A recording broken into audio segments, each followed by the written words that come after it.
Pat's Acres certainly isn't one of the newest or the biggest or the longest tracks, but it is definitely one in the karting industry that has one of the longest histories, dating clear back to 1965, I believe, is when it was put together. And obviously it's gone through a lot of changes.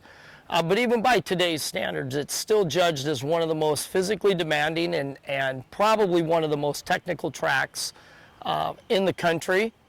We see a lot of our young drivers here that grow up and learn to race on this track, go to other tracks and adapt really quickly and really well, because not all the corners are the same style. There's some banked, some flat, some off camber, some increasing radiuses, some just straight hairpins. And so Pat's offers a lot of different angles that really challenge the drivers.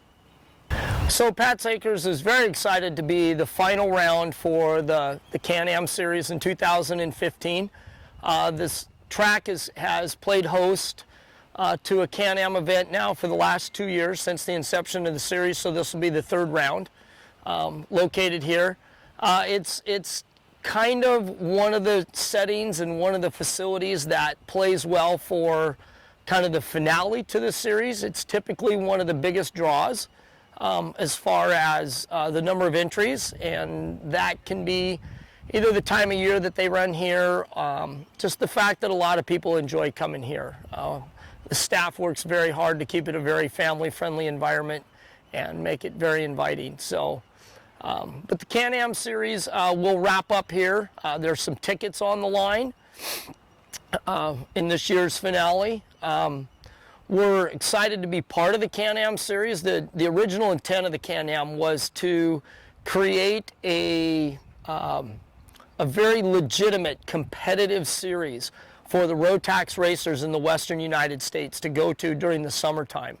The Challenge of the Americas kind of fits that bill, January, February, March, sometimes April, but beyond that there wasn't much up here in the Western United States. And so Mike Rollison has put together a pretty solid staff and worked really hard over the last couple of years.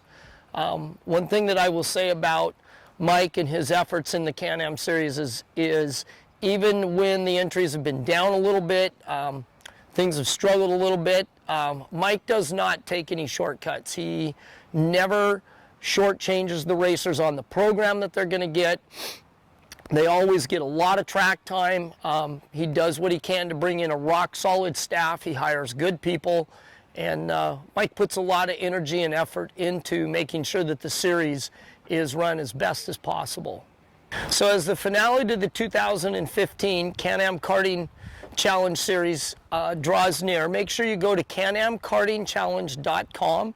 Get pre-registered for the event. That's one of the things that's very important. It helps us plan, and there's some pretty cool stuff. New look for the website, so make sure you go there, and we look forward to seeing you guys down here and expect a great finale to the 2015 series.